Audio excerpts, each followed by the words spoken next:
Hello everyone, welcome to my channel Pinnacle of English. If you like my video, please don't forget to subscribe it, click on like button and click on the bell for the notification of my video. In today's class, we are going to learn a poem written by Leslie Norris of class 10th English, first flight book. Let's understand about the poet. George Leslie Norris. He was born in 1921 and died in 2006.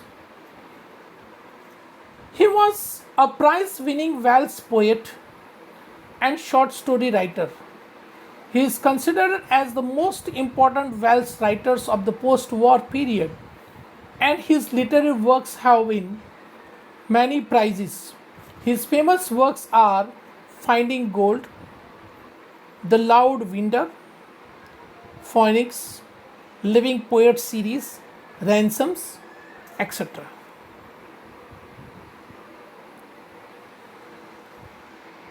Introduction of the poem. The poem written by Leslie Norris explains the agony and helplessness of a caged tiger that lives in a zoo. The poet explains what his life could be if he had been a free animal. The poet has tried to explain about the condition of animals that are caged by human beings for their own fun. Let's see a summary of the poem. The poem begins with a description of a tiger, and that is very beautiful, and is walking in his cage.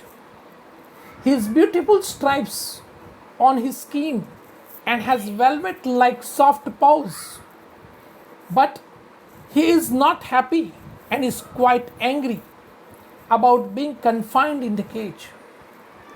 The poet says that if the tiger was not confined to the zoo cage, he would have been hiding himself behind its prey, the long grass near some water body, in order to catch its prey, that is the deer. He also would have terrorized the residents of the villages around the forest area. But the reality is totally opposite to this. He was confined in a cage which was made up of strong building material, and he was helpless there. He could not show his power to the visitors, therefore never tried to terrorize them. The tiger is described as being powerless and agonized by the poet. He says that during night also he is alone, hearing the voice of the patrolling vehicles of police and looking at the stars. The cage life has totally changed the tiger's personality. The poet is trying to say that the animal which is famous for its fearlessness and freedom is confined and sad due to the human beings who want to derive pleasure by looking at him in the zoo cage. Now let's understand the poem. The first stanza is, he walks in his vivid stripes the few steps of his cage on pads of velvet quiet in his quiet rage. The tiger is bound in his cage. Stripes on his skin are clearly visible. His heels look like pads of velvet.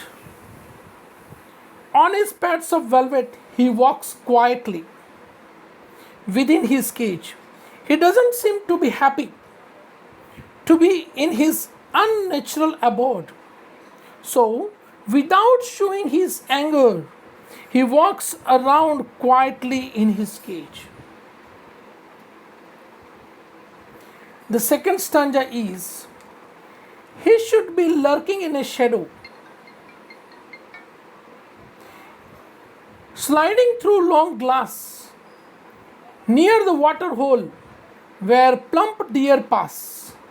In this stanza, the poet is talking about the tiger who knows how to ambush his hunt. He doesn't attack by challenging his prey directly. He lies in the shade of trees, unseen to his victims. He slides silently through the long grass before charging upon his hunt. He reaches silently to the water hole where plump and well grown up deer come to drink water.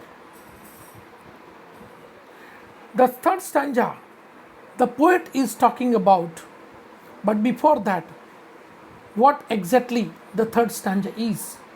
He should be snarling around houses at the jungle's edge, baring his white fangs, his claws, terrorizing the village. In this stanza, the poet is talking about, had he not been bound in his cage, the tiger would have been roaming around freely. He should have been growling around the houses of the human settlement at the outskirts of the jungle. There, he would open his sharp, long teeth and paws just to terrorize the villagers. Fourth stanza is, but he's locked in a concrete cell, his strength behind bars, stalking the length of his cage, ignoring visitors. In this stanza, the poet is talking about the tiger who is not left free in the jungle but is locked in a cage made of cement and concrete in a zoo. His unbound strength is caged in behind the bars. They are locked in the cage.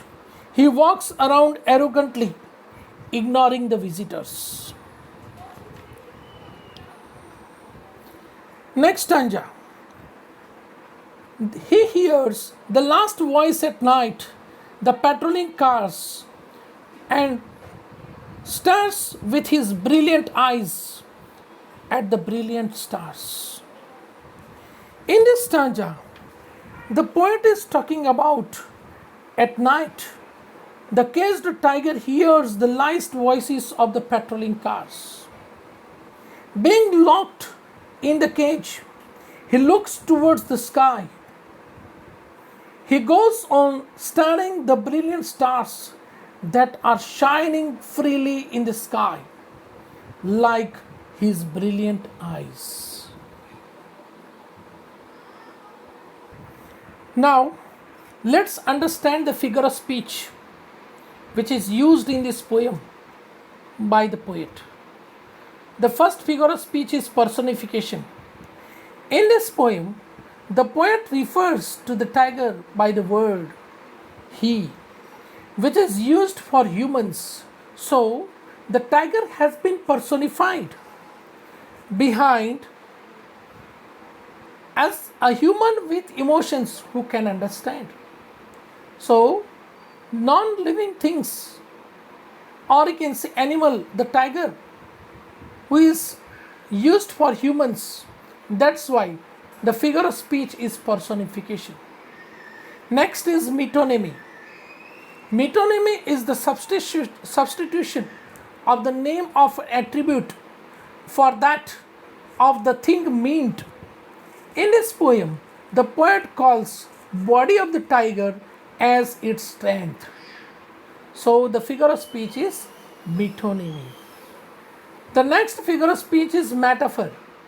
The poet compares the condition of the tiger in the cage and in the forest.